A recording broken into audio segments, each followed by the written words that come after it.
मृत्यु तो एक दिन सभी को आनी है, यह एक अकाट्य सत्य है। गरुड़ पुराण में बताया गया है कि जब व्यक्ति की मृत्यु हो जाती है और आत्मा शरीर से निकल जाती है तो कुछ समय के लिए अचेत स्थिति में रहती है। आत्मा को जब चेतन में आती है तो अपने शरीर और परिजनों को देखकर मोहवश होकर दुखी होती है। वह अपने परिजनों से बात करना चाहती है और फिर से अपने शरीर में वापस जाना चाहती है, लेकिन फिर से शरीर में प्रवेश नहीं हो पाता है। इसके बाद यमदूत आकर आत्मा को यमलोक में ले जाते हैं और वहां उनके कर्मों को लेखा जोखा देखा जाता है। इसके बाद आत्मा को फिर से परिजनों के पास वापस भेज दिया जाता है। आत्मा को भोगना पड़ता है कर्मों का फल।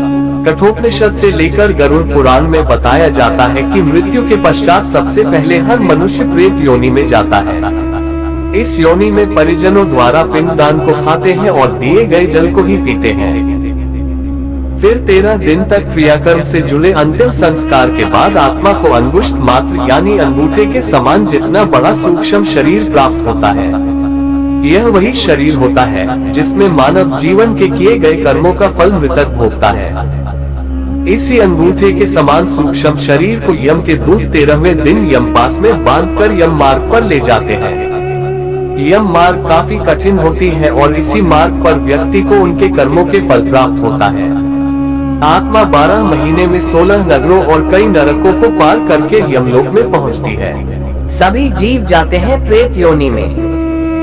गरुड़ पुराण के अनुसार मृत्यु के बाद सभी जीव पहले प्रेत योनि में आते हैं और प्रेत योनि में ही दिए गए अन्न जल का ग्रहण करके अपने अंगुष्ठ मात्र के सूक्ष्म शरीर को प्राप्त करते हैं। मृत्यु के 13वें दिन जब यमदूत आत्मा को लेकर जाते हैं तब जो सूक्ष्म शरीर तैयार होता है उसी को यम मार्ग में लेकर जाते हैं। मृत्यु से पहले जो व्यक्ति का शरीर था उसी तरह सूक्ष्म शरीर तैयार होता है और वही हर जगह जाता है। कर्मों का फल भोगने के बाद जीवात्मा को नया शरीर प्राप्त होता है। ऐसी आत्मा जाती है विष्णु लोक।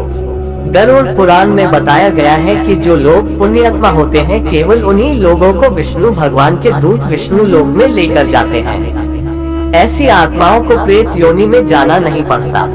बाकी सभी आत्माओं को प्रेत योनि से गुजरना पड़ता है। वहीं कुछ आत्माएं अपने कर्मों से पुण्य अर्जित करके देवलोक एवं पितृलोक में स्थान प्राप्त करते हैं। यहाँ अपने योग्य शरीर मिलने तक ऐसी आत्माएं निवास करती हैं। शास्त्रों में बताया गया है कि चंद्रमा के ऊपर एक अन्य लोक है जो पितरलोक कहलाता है। इसलिए करना चाहिए पिंडदान और ब्राह्मण भोज। मृत्यु के बाद यमदूत जब आत्मा को यमलोक में लेकर जाते हैं तब उनको सूक्ष्म शरीर को एक दिन में 16,000 किलोमीटर चलाते हैं। आत्मा को केवल महीने में एक दिन मृत्यु की तिथि के दिन ठहरने का मौका मिलता है।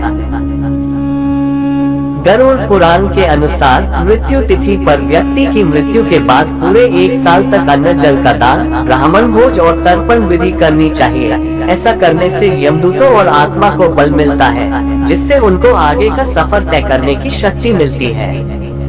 जिन परिवारों में ऐसा नहीं होता उनकी आत्माओं को यम मार्ग में सफर के दौरान कष्ट भोगने पड़ते हैं, जिससे पितर परिवार के लोगों को शाप देते हैं और पितृ दोष लगता है, जिससे परिजनों को जीवन में कई तरह की समस्याओं को सामना करना पड़ता है। इस तरह उत्पन्न हुए पितर। विष्णु पुराण के अनुसार सृष्टि की रचना के समय ब्रह्मा जी के पृष्ठभाग यानी पीठ से पितर उत्पन्न हुए थे। पितरों के उत्पन्न होने के बाद ब्रह्मा जी ने उस शरीर को त्याग कर दिया था जिससे पितर उत्पन्न हुए थे। पितर को जन्म देने वाला शरीर संध्या अर्थात सायंकाल बन गया, इसलिए पितर सायंकाल के समय शक्तिशाली हो जाते हैं।